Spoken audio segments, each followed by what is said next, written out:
It is one thing to say you think an ancient civilization developed a sophisticated understanding of the science of creation. It is another thing to prove it. The foundation of any advanced civilization can be judged by its ability to use theoretical concepts regarding the nature of reality to engineer machines designed to improve the quality of life on Earth. That is exactly the kind of proof we have on the Giza Plateau near what is now called Cairo, Egypt. Christopher Dunn is a specialist in the craft of weights and measurements. If you're building a bridge or a tall building, you hire a specialist in weights and measurements to make sure the people who are building these structures are accurately interpreting the blueprints. If a design says a wall needs to be 100 feet long, you can hire Christopher Dunn to make sure the wall is 100 feet long. If you do not hire a weights and measure person, you run the risk of making two walls that do not come together in the corners. That will be a problem. Dunn first traveled to Egypt in 1977. He made the trip as a tourist. At the time, he had no training in Egyptian history. While walking through the pyramid complex of Giza, Dunn was struck by the accuracy of the construction of ancient Egyptian structures, and was especially struck by the symmetry of multiple stone statues. Based on his experience with modern tools, he knew instinctively the artifacts he was seeing could not have been made with the types of tools presented by Western academia as their explanation of how these structures were built. His first impression was stone hammers and wooden wedges would not result in the symmetry clearly visible in Egyptian megalithic structures.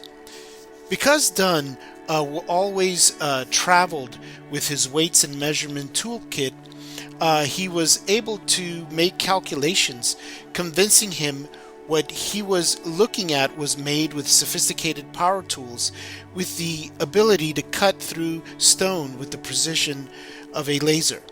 He also concluded the complexity of megalithic structures required pre-planning and some form of blueprints to guide the construction. He spent the next 20 years gathering data and making countless measurements, all confirming what was his initial impression of the site. In 1998, Christopher Dunn published the results of his investigations into the dimensions of megalithic architecture and concluded the temple complex at Giza was a machine. While it may be argued that modern man cannot impose a modern perspective on artifacts that are thousands of years old, an appreciation of the level of precision found in these artifacts is lacking in archaeological literature and is only revealed by an understanding of what it takes to produce this kind of work. As an engineer and craftsman who has worked in manufacturing for over 40 years and who has created precision artifacts in our modern world, in my opinion, this accomplishment in prehistory deserves more recognition. Nobody does this kind of work unless there is a very high purpose for the artifact. Even the concept of this kind of precision does not occur to an artisan unless there is no other means of accomplishing what the artifact is intended to do.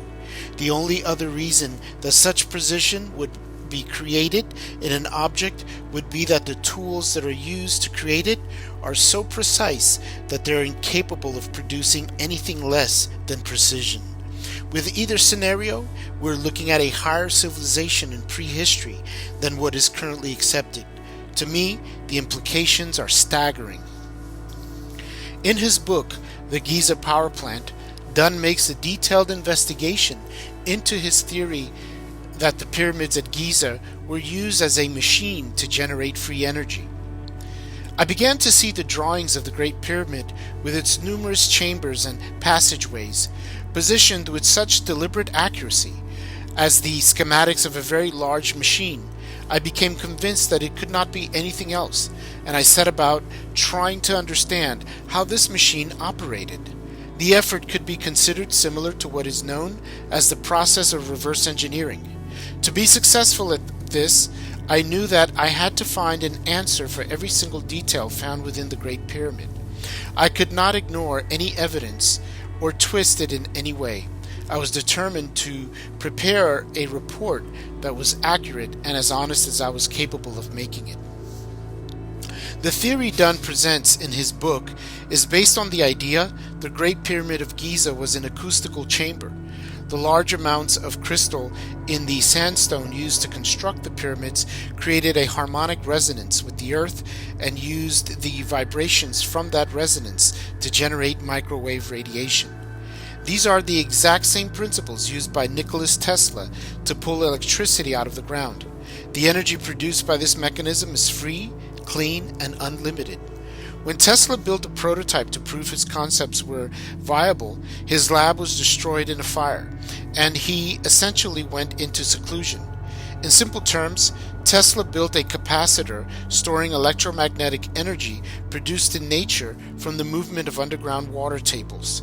Access to this energy source was facilitated by creating a resonance chamber vibrating in harmony with the movement of the earth itself.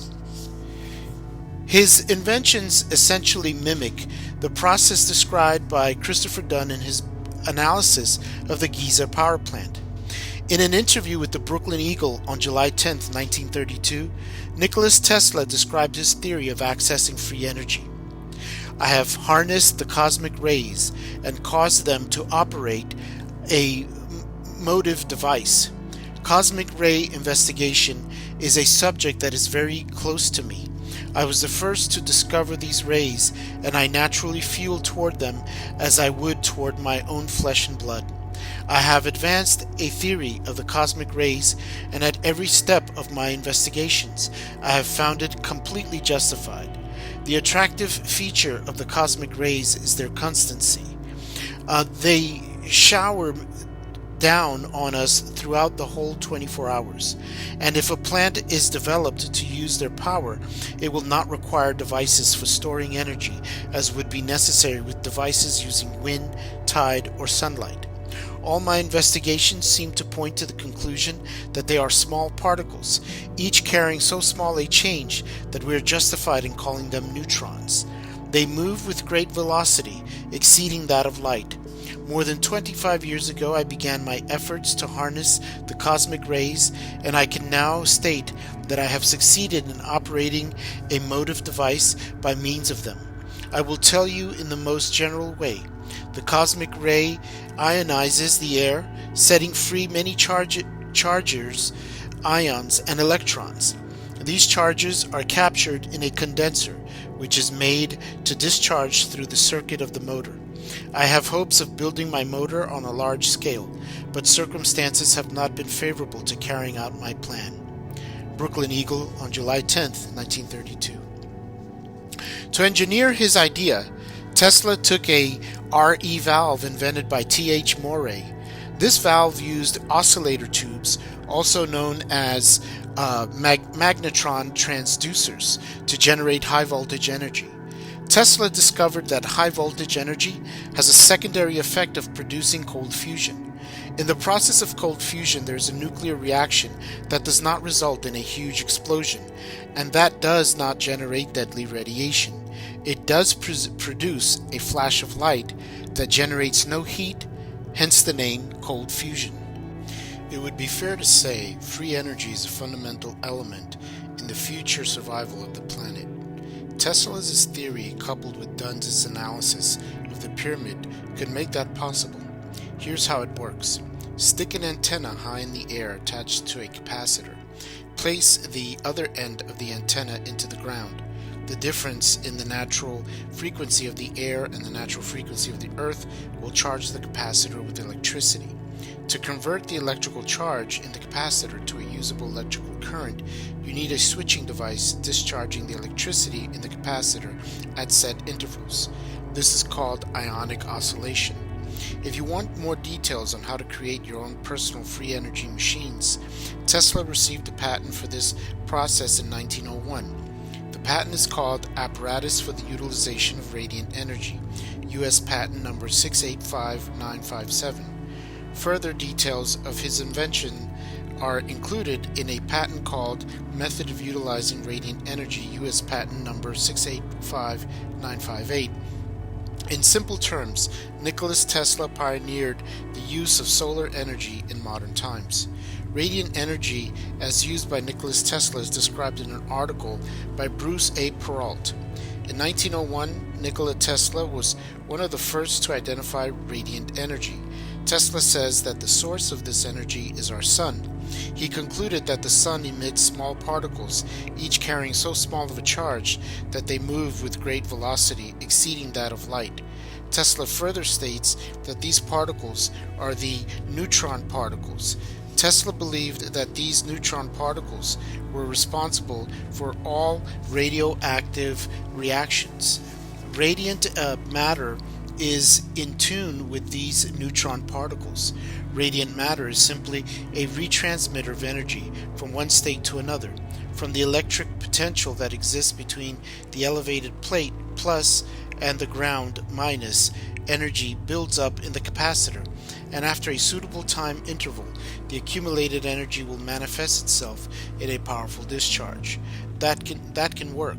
The capacitor, says Tesla, should be of considerable electrostatic capacity, and its dielectric made of the best quality mica, for it was to withstand potentials that could rupture or a weaker dielectric.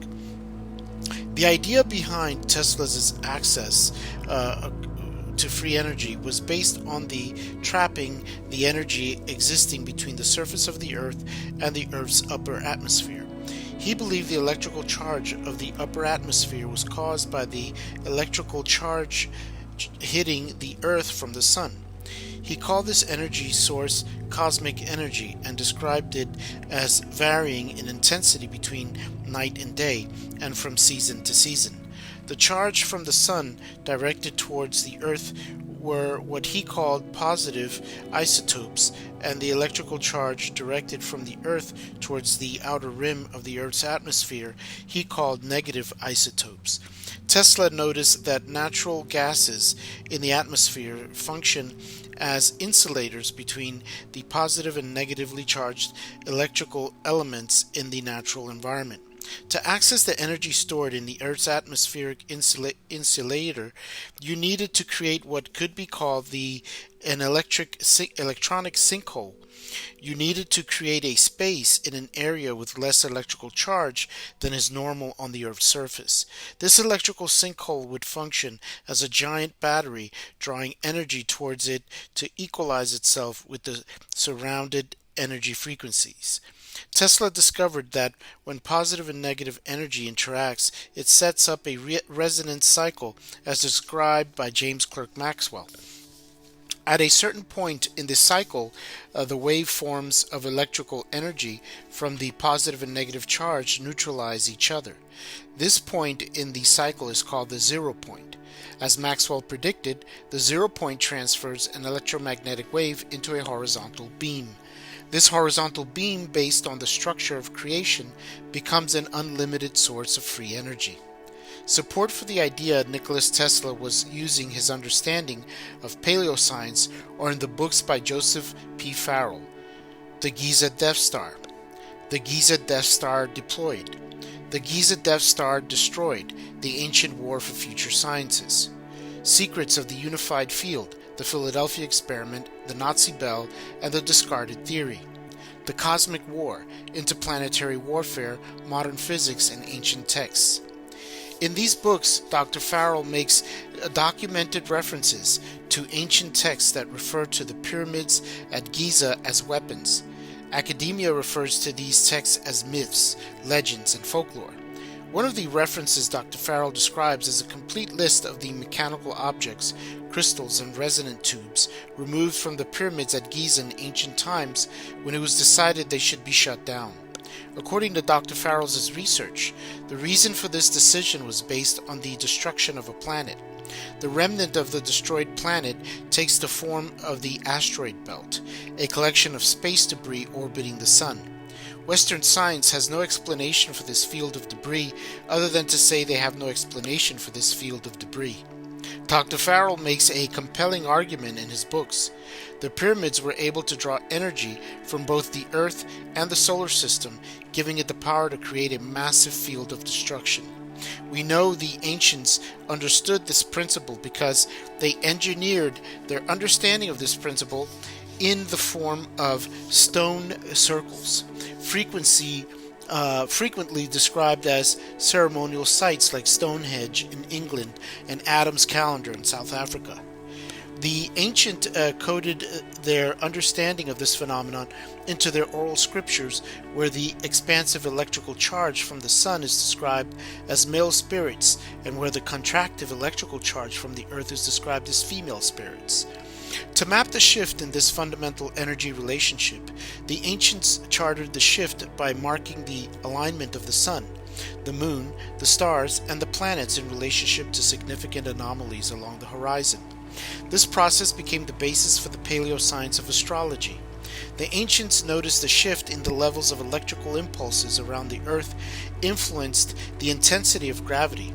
This influence unconsciously affects brainwave patterns, and brainwave patterns have a huge influence on emotional well-being.